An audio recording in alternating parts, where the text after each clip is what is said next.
Hello, everyone. Welcome back to English Pod. My name is Marco. And I'm Erica. And today we're going to be bringing you a great lesson that's talking about a bank robbery. Yes, and this is an important lesson for all of our, future bank robbers out there.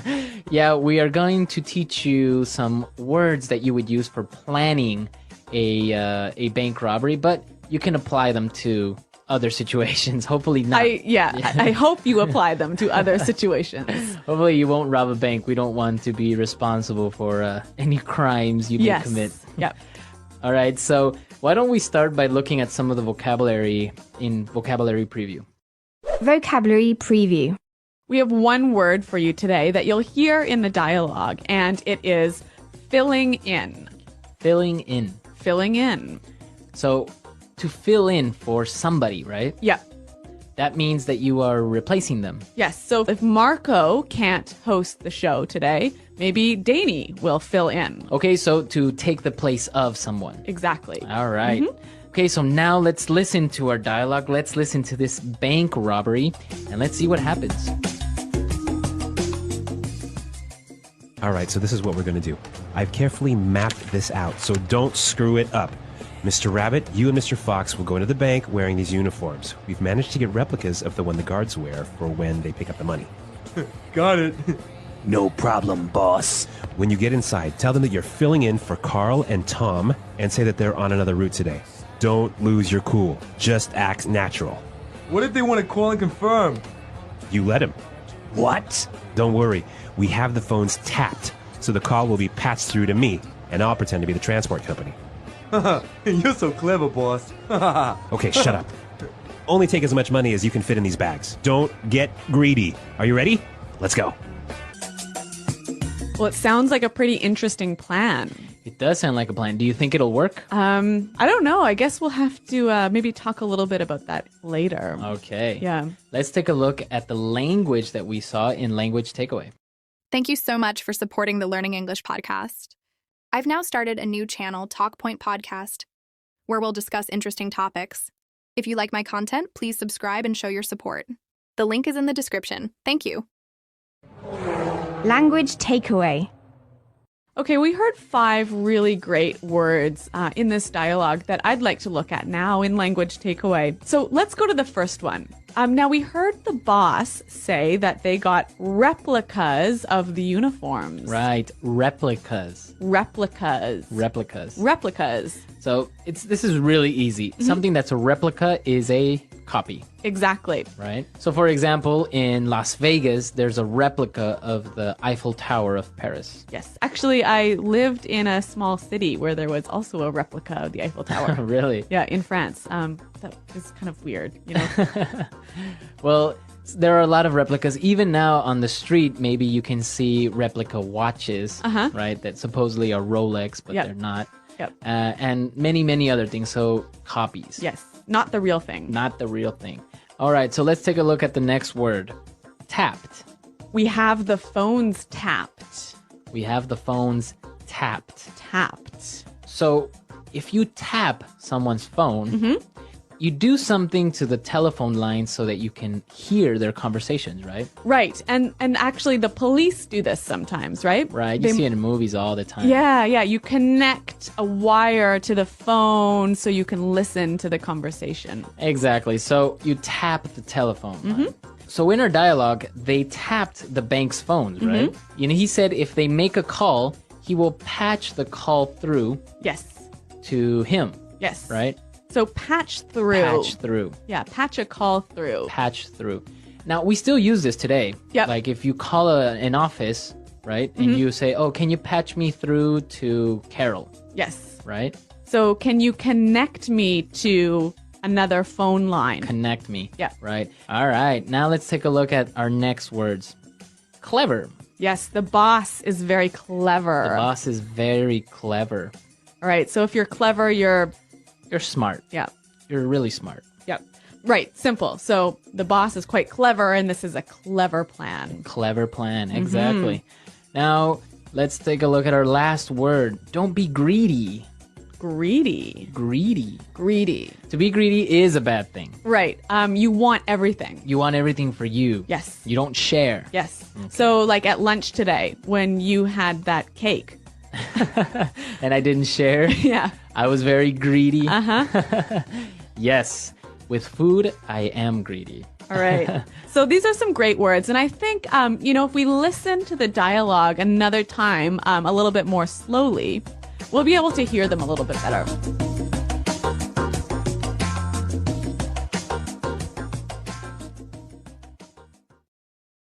All right. So this is what we're going to do. I've carefully mapped this out, so don't screw it up. Mr. Rabbit, you and Mr. Fox will go into the bank wearing these uniforms. We've managed to get replicas of the one the guards wear when they pick up the money. Got it. No problem, boss. When you get inside, tell them that you're filling in for Carl and Tom and say that they're on another route today. Don't lose your cool. Just act natural. What if they want to call and confirm? You let him.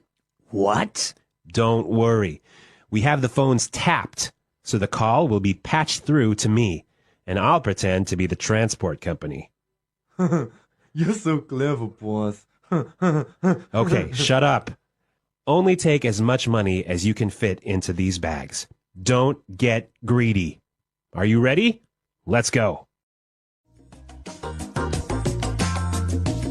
Okay, so now we understand these words that we talked about in language takeaway. So now let's take a look at some of these great phrases in Fluency Builder. Fluency builder. We've got 3 phrases for you here, and these are all phrases you might use when you're planning something. Mm-hmm. So the first one, mapped out. I've carefully mapped this out. Mapped out. To map out. So when you map something out, what do you do? Well, you literally create a plan. You Okay. draw a map of what you're going to do. So here, is it only for like travel or? No. It's like, for example, if we're starting a new project in the company, you can map out the project, what you're going to do this month, next month. So it's a plan. So you draw every step in the plan. Every step, right? Okay. So you said, well, I've mapped out this plan for a new project. Okay, interesting word. I think we should hear some examples of how it's used. Example 1. So I have the future all mapped out. Well, you'll get a job as a waiter, then we'll get married, and 2 years later, we'll start having kids. Example 2. We're mapping out the marketing plan at the meeting today. Example 3. Okay, I've mapped out our trip, and it should take about 10 hours. All right, so mapped out. Really, really clear now. Mm-hmm. Let's take a look at our next word. All right, so if you've mapped out a plan, you don't want to screw it up. Right, screw it up. Screw it up. Or screw up. Yep. So to screw something up means that you made a mistake on something. Or you did something wrong. You did it wrong. Yep. Okay, so for example, if I'm taking an exam and I make a mistake, I screwed up on the exam. Exactly. Or for example, here, when we're recording, Marco and I make mistakes a lot. Maybe more me than Marco. We always screw up. Yeah. Exactly. So to make a mistake, it's a really informal word, but very, very common. Yeah, and it sounds really, really natural when people use this. All right, so now let's take a look at our last word. Lose your cool. Lose your cool. Don't lose your cool. So what is this, to lose your cool? It's a weird expression. It's a weird expression. Why don't we just give you an example of a person that loses his or her cool? What do you mean you're not ready to go? It's time to go. We have to go now. Bonina to! We were supposed to leave! Punyeta, now we're sitting here again. I'm going to wait for you.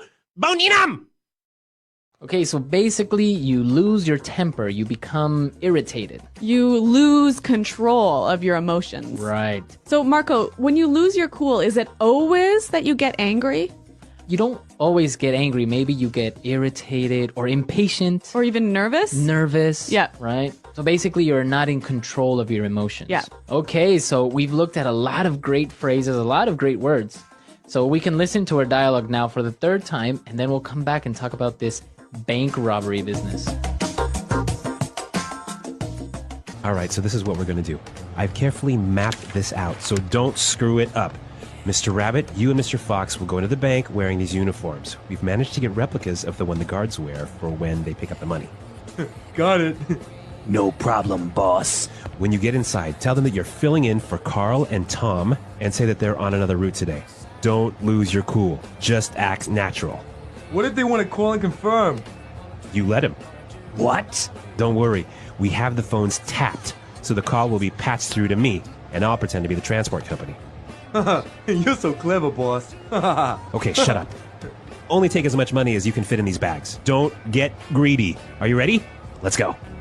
So there's a lot of movies about bank robberies, but obviously they happen in real life. So this dialogue is actually based on real events, right? Yeah, this actually happened in real life, and so it's actually a very creative and non-violent way of robbing a bank. Okay, so what happened? Basically, this guy went to a bank dressed up as one of those security guards that transport the money from the bank to another safe place. Mm-hmm. He had fake credentials or replica credentials. And So fake ID. Yeah, he had a replica of the uniform. Wow. And he walked in, he took all these bags, him and his partner, and they took him to the truck and drove off. And the bank didn't realize that they had been robbed. They thought it was a routine thing. 3 or 4 hours later, the real security guard shows up. They were long gone, and they still can't find them. Really? So Yeah. a very clever plan. Very clever and very effective. I think they stole over $500,000. Okay, well, guys, don't try this at home. Don't try this at home, but real life, real English, right? Exactly.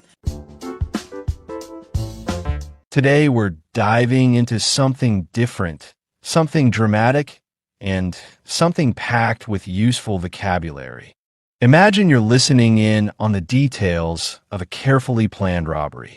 Now, don't worry, we're not encouraging crime, but we are using this thrilling story to explore real, everyday English that you might hear in movies, news stories, or even office conversations. You'll learn expressions connected to planning, replacing people at the last minute, dealing with pressure, and thinking fast. So get ready for a fast-paced, exciting way to build your English skills. Let's begin with a phrase that often shows up when someone suddenly takes over someone else's role. He's filling in for someone. This is used when a person temporarily replaces another, often in a job or position. You could hear, "I'm just filling in while she's on vacation," or in our story's case, "He wasn't the first choice. He was just filling in because the original guy backed out." This kind of phrase is common in workplaces and also when someone unexpectedly joins a team or plan. Now, imagine the tension of planning something big. You'd probably want everything mapped out. This phrase means planned in detail, step by step. Someone might say, "We've got it all mapped out," meaning the route, the timing, every move has been considered. This is useful not just in stories, but in real-life conversations too. "Let's map out the project before we start," or "I mapped out my whole week so I wouldn't miss anything." Next, let's talk about a very natural phrase, screw it up. It's an informal way to say make a mistake or ruin something. If someone is nervous about an important task, they might say, "I hope I don't screw this up," in a more serious tone. One wrong move and the whole plan gets screwed up. This expression is used all the time, especially when the pressure is on. Speaking of pressure, another useful phrase is "don't lose your cool." This means stay calm, stay focused, don't panic. If someone gets emotional or angry, people might say, "Relax, don't lose your cool," or "She really kept her cool during that emergency." Whether you're in a meeting or handling a tough situation, staying cool is always a strength. Let's bring in another useful word, replica. A replica is an exact copy of something, often used in museums or in plans where the real item is too risky to use. In our story, someone uses a replica weapon. In everyday language, you might hear, "That's not the real painting, it's just a replica," or "He bought a replica watch that looks just like the original."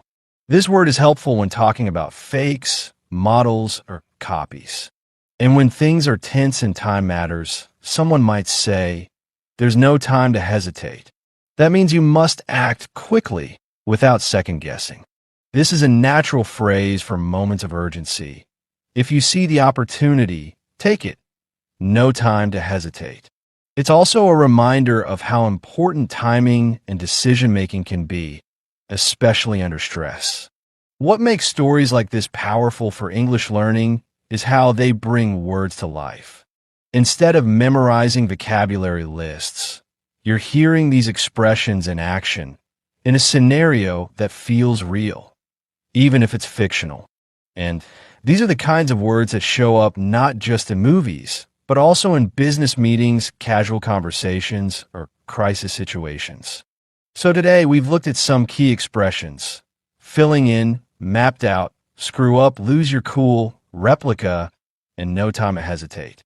They're all practical, real-world phrases you can use to express planning, mistakes, pressure, and decision-making. This is how English becomes more than just grammar. It becomes a way to think fast, speak clearly, and understand the world around you.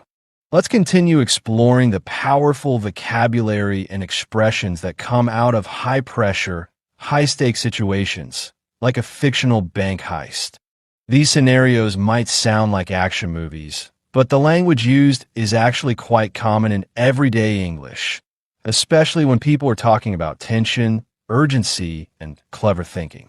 Understanding these phrases helps you not only follow fast conversations, but also express yourself better when things get intense or complicated. Let's start with the word tapped. In this context, it refers to a phone line that's being secretly listened to by someone else, often the police or investigators. You might hear in a movie, "Careful what you say, the line might be tapped." In daily life, we use tapped more figuratively, but the idea is the same. It's about being monitored. You can also hear someone say, "The FBI tapped his phone," or "they were caught because their calls were tapped." This word shows up in crime shows, news reports, and even political conversations. Now let's talk about patch someone through. This is a phrase used especially in phone or radio communication. It means to connect someone so they can talk with another person, usually in a serious or urgent situation.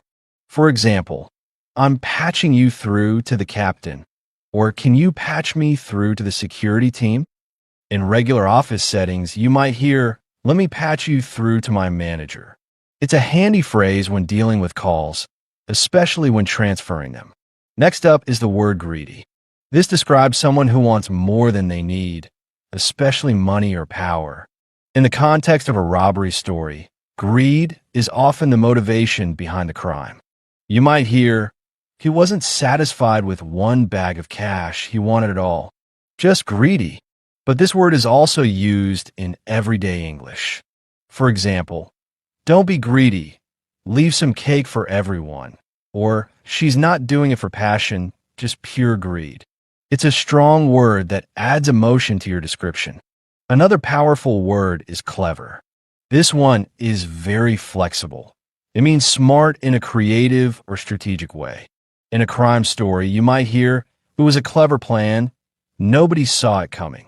In daily use, we say things like, "That's a clever idea," or "She found a clever way to save time on the project." It's a very positive word that shows admiration for someone's thinking.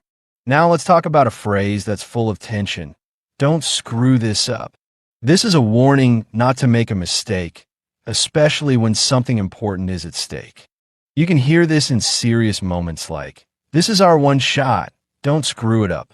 In casual use, people might say, "I have an interview tomorrow. I really don't want to screw it up."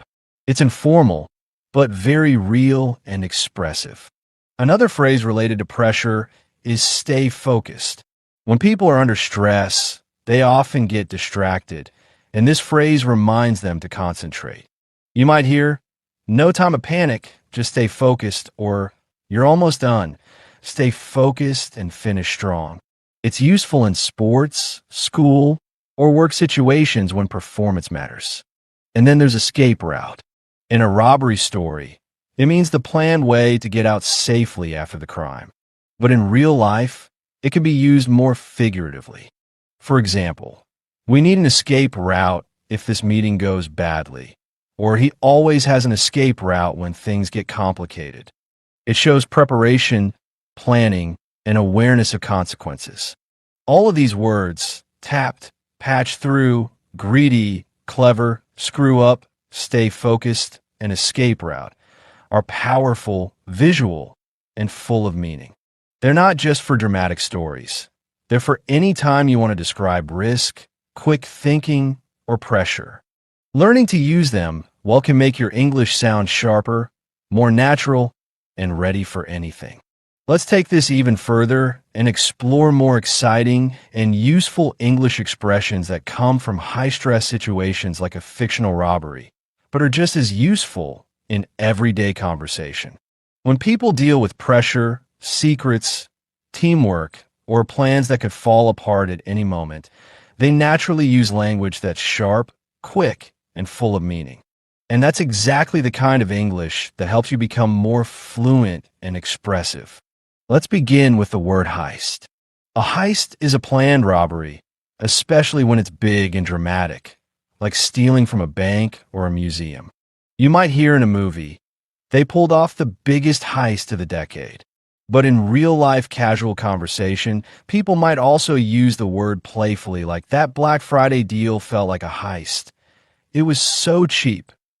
It adds drama and humor to the way we talk about winning something or getting a great deal. Now here's another strong word, bust. As a noun, a bust is when the police catch someone doing something illegal. You might hear, the police made a bust at the warehouse, or it turned out to be a drug bust. As a verb, to bust someone means to catch them in the act.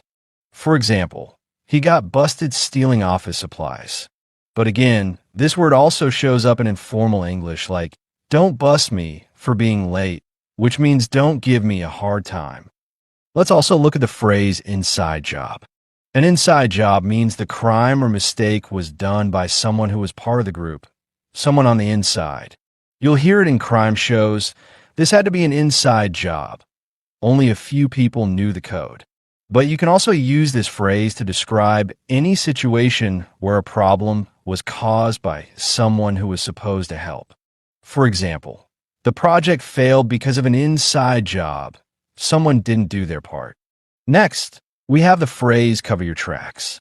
This means to hide your actions so nobody knows what you did. It's used in stories about criminals trying not to get caught, but it also shows up in normal life.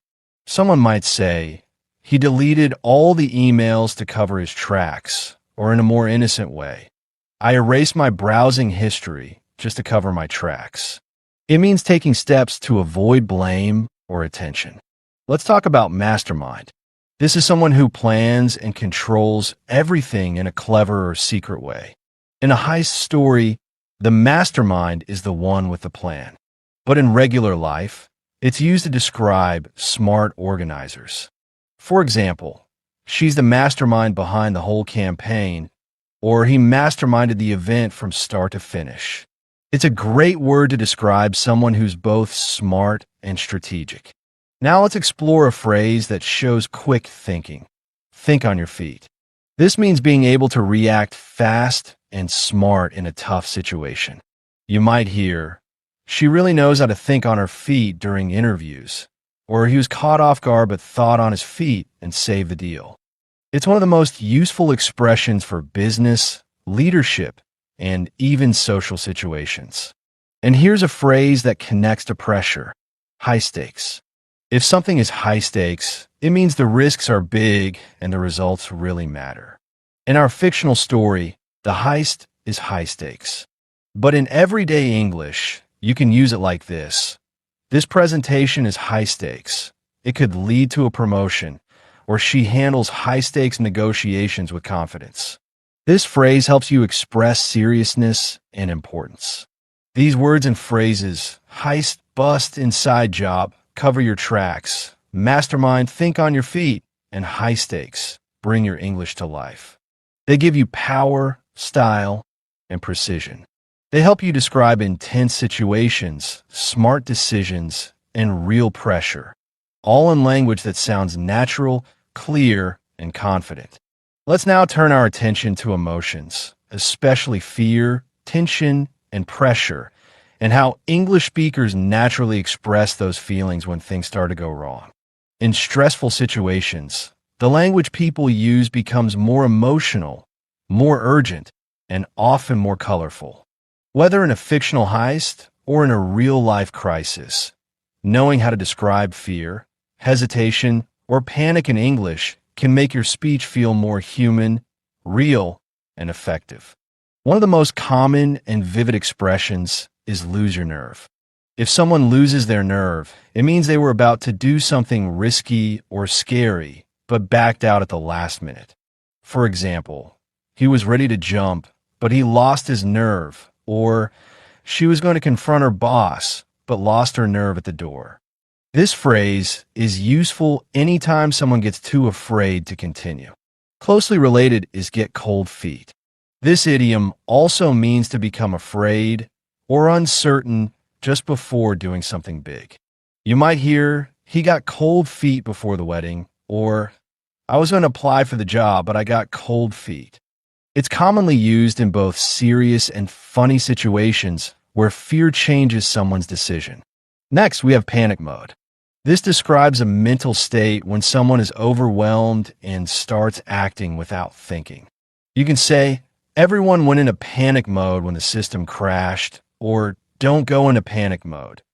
Let's stay calm and figure it out. This is often used when there's a crisis and people need to make fast decisions. Let's also talk about freeze up. When someone freezes up, they become mentally or physically stuck due to fear or stress. Imagine a person who can't move or speak because they're nervous. You could say, I was about to give my speech, but I froze up, or he totally froze up during the interview. This is a natural, useful way to describe fear in action. Another phrase you'll hear in intense situations is make a run for it. This means to escape quickly, often when there's danger or a chance to get away. In our fictional story, someone might say, we saw the door open, so we made a run for it. In everyday English, people use it more casually. Let's make a run for it before the rain starts, or he made a run for it when the meeting got awkward. It adds movement and drama to your vocabulary. Now, let's look at crack under pressure. If someone cracks, it means they can't handle the stress and start to fall apart, emotionally, mentally, or behaviorally.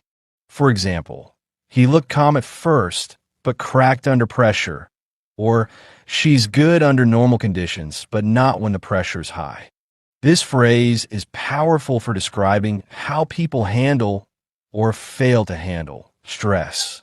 You can also describe someone as keeping it together.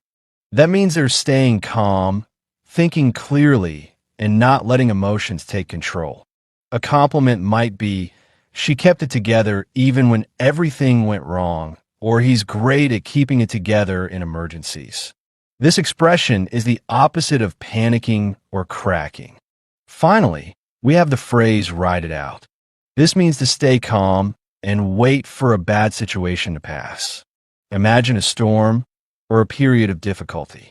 You might hear, we just need to ride it out and things will settle, or don't make a decision now. Let's ride out the crisis first. It's a wise-sounding phrase that suggests patience and mental strength. These phrases, lose your nerve, get cold feet, panic mode, freeze up, make a run for it, crack under pressure, keep it together, and ride it out, are all deeply connected to how people talk about fear and tension in real life. Learning to use them not only helps you describe emotions better, but also makes your English sound more real, more relatable, and more emotionally intelligent. Let's wrap up this journey through high-pressure English with a focus on the language people use when things don't go as planned and when they have to deal with consequences. Whether it's a failed mission, a bad decision, or just a situation spinning out of control, English has many natural and expressive ways to talk about disaster, regret, and bouncing back. And even though these phrases come from tense, dramatic scenarios, they are used in real life more often than you might expect. One of the first expressions to know is the plan fell apart. When something falls apart, it means it completely fails, often suddenly. You might hear, everything was going smoothly until it fell apart, or the plan fell apart because someone didn't follow instructions. This is a great phrase to use when talking about both serious failures and everyday problems, like a meeting that didn't go well. Another key phrase is it was a total mess. This is an informal way of saying that something went very badly or became completely disorganized. For example, we tried to fix the system, but it was a total mess, or after the announcement, everything turned into a mess. This is a very common way to describe confusion, chaos, or failure in a casual but strong tone. Now let's look at what we got caught. In the context of a heist story, this means the people were discovered by the police. But in everyday life, it can mean you're found doing something wrong, or even just something you weren't supposed to do. You might hear, we tried to sneak into the concert, but we got caught, or he got caught cheating on the test. It's a basic but important phrase to describe consequences. Here's a useful expression. They turn on each other. This means that people who were once working together started blaming or attacking each other, often in moments of pressure. You can say, the team was stressed and they turn on each other when the project failed. Or, once the plan went wrong, everyone started pointing fingers. This shows how pressure can break trust. Let's also talk about go down in flames. This colorful phrase describes a dramatic failure, something that doesn't just fail quietly, but crashes loudly and completely. For example, the whole operation went down in flames, or that speech went down in flames. Nothing went right. It's often used when describing something that had high hopes, but failed very publicly. Now here's a more serious term. Face the music. When someone faces the music, they accept the consequences of their actions. It's a phrase that comes up in news, stories, and everyday conversations. You might hear, after getting caught, they had to face the music, or he didn't want to admit it, but eventually he faced the music. It's a respectful way to say someone accepted responsibility. Another common phrase is take the fall. This means someone takes the blame, sometimes even if they're not fully responsible. In stories, you might hear, he took the fall so the others could get away. But in real life, she took the fall for the team's mistake, or I'm not taking the fall for something I didn't do. This phrase is used when talking about leadership, responsibility, or even unfair situations. Finally, let's end with lesson learned. This phrase shows that even when something goes wrong, we can grow from it. For example, that didn't work out, but lesson learned, or it was a disaster, but at least we won't make the same mistake twice. It's a positive way to close a difficult moment and move forward. Expressions like the plan fell apart, it was a mess, got caught, face the music, take the fall, and lesson learned help you talk about failure, blame, and recovery in a way that feels real and human. These are the words people use when emotions are strong, when stakes are high, and when truth matters. And by learning to use them naturally, you give your English a level of depth, maturity, and emotional power that goes far beyond vocabulary lists.